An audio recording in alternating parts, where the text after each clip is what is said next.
Hello नमस्कार, स्वागत आहे तुमच्या सगळ्यांचं नवीन एका व्हिडिओमध्ये। तर आजपासून नवरात्रीला सुरुवात झालेली आहे, तर शारदीय नवरात्रीच्या तुम्हा सगळ्यांना खूप खूप शुभेच्छा। तर आज घटस्थापना करायची आहे, तर आजचा कलर आहे पिवळा।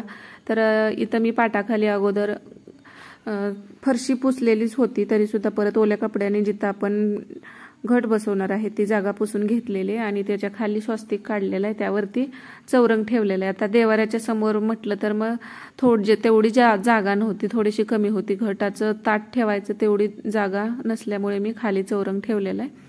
आणि इथं अष्टदल कमळ काढलेलं आहे आणि अखंड दिवा मी लावते।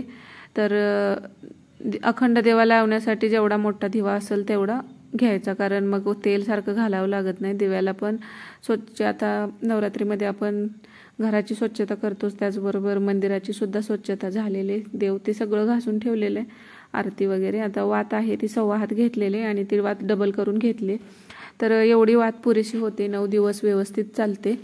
आणि ह्या दिव्यामध्ये तर मी तेलाचाच दिवा लावते, तुपाचा पण दिवा लावतात आणि 9 दिवस हा दिवा अखंड तेवत ठेवायचा आहे। तर कोणतीही पूजा करताना आपण अगोदर दिव्याचं म्हणजे अग्नीच्या साक्षीनं पूजा चालू करतो, त्यामुळे सुरुवातीला अखंड दिवा मी लावून घेत आहे।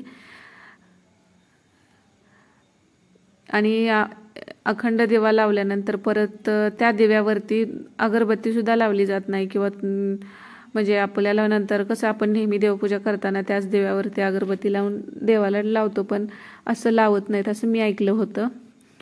आता यावरती हळदी कुंकू टाकून दिव्याची अगोदर पूजा केली, हळदी कुंकू अक्षता वाहून। तर आता इथं देवीची जी मूर्ती असेल घरात किंवा फोटो असेल तो तुम्ही ठेवू शकता। तर इथं माझ्याकडे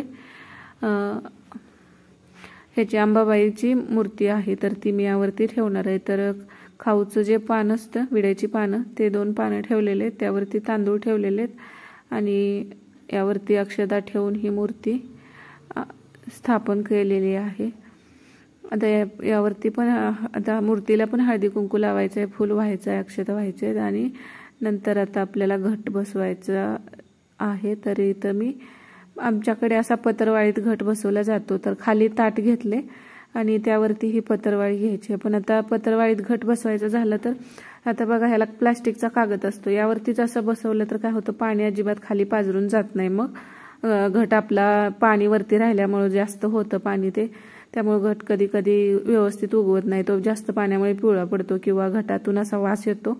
तर असं होऊ नये म्हणून आपल्याला यावरचा प्लास्टिकचा कागद मात्र काढून घ्यायचा आहे। तर ही आता काळ्या रानातली माती आणलेली आहे, पण आता आपण ज्यावेळी घटासाठी आणतो माती त्यावेळी त्याला वावरी म्हणतो, परत माती हा शब्द आपण त्याला म्हणत नाही। तर ही वावरी अशा पद्धतीने अगोदर खाली भरपूर वावरी टाकलेली आहे आणि आता कसा पाऊस चालू आहे त्यामुळं ही जी वावरी आहे ती ओलसरच आहे, जास्त कोरडी नव्हती, अगदी ओलसर आहे। उन्हामध्ये दुपारी थोडा वेळ ठेवलेली पण तरी पण ती ओली आहे।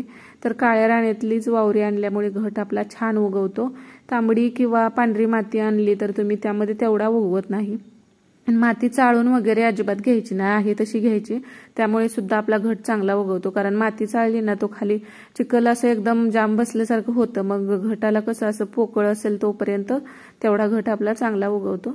तर इथं घटामध्ये मी घटाला धागा बांधून घेतलाय, त्याला हळदी कुंकू लावून घेतलं, त्यामध्ये हळदी कुंकू, अक्षता, फूल, दुर्वा, सुपारी आणि एक नाणं टाकलेलं आहे। तर यावरती नारळ असा ठेवलाय, नारळाला हळदी कुंकू लावलेलं आहे। आता काही जण ह्यावरती मुकुट सुद्धा लावतात, जे की आता बाजारात येतात, पण आमच्याकडे जे नेहमीच कसा साधा घट बसवला जातो तसाच मी बसवत आहे। तर यावरती भरपूर असं धान्य टाकलेलं आहे आणि वरून थोडीशीच माती टाकायची, आणि म्हणजे घट आपला चांगला उगवला जातो। आणि जास्त खाली घट गेला म्हणजे वरून तुम्ही भरपूर माती टाकली तर काय होतं, मग तो उगवायला थोडा वेळ जातो। त्या शेतात पण बघा, धान्य जर खाली गेलं पेरताना तर ते लवकर उगवत नाही, त्याच पद्धतीने घट पण आपल्याला वरून थोडंसं धान्य दिसलं तरी चालेल, अगदी जास्त माती टाकायची नाही, म्हणजे घट छान उगवतं।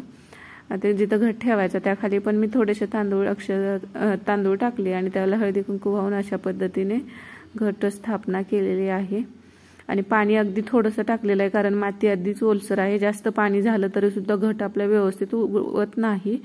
तर अशा पद्धतीने फुलं वाहून घेतलेली आहेत। आणि पहिल्या दिवशी आमच्याकडे अशी जी विड्याची पानं असतात त्याची 9 पानाची माळ केली जाते, तर अशी मी आता ड्रावरलाच इथं बांधलेलं आहे आणि आता आरती अगरबत्ती धूप लावून घ्यायचं आणि अशा पद्धतीने पूजा करून घेतलेली आहे. तर तुम्ही तुमच्याकडे घटस्थापना कशी करतात ते सुद्धा कमेंटमध्ये नक्कीच सांगा. आणि आता रांगोळी छोटीशीच काढलेली होती, म्हटलं परत झाडून मारताना ती निघणार, त्यापेक्षा अगदी चौरंगाच्या खाली येईल अशा पद्धतीने रांगोळी मी काढून घेतलेली आहे. तर मस्त अशी घटस्थापना झालेली आहे.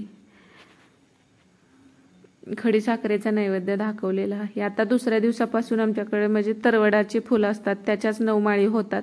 आता बऱ्याच ठिकाणी वेगवेगळ्या फुलांच्या माळा घातल्या जातात, पण आमच्याकडे सगळ्या दिवशी तरवडाच्या फुलाचीच माळ घातली जाते. आता फुलं आपल्या दारामध्ये आहेत, ती वेगवेगळी फुलं सकाळी आपण घालून म्हणजे पूजा करताना, म्हणजे पूजा आता देव ह्याच्यावर पानावर बसल्यामुळे पूजा केली जात नाही, पण आपण नैवेद्य दाखवतो आणि फुलं तर दुसरी वाहत असतो, तर तेवढं केलं जातं. तर अशा पद्धतीने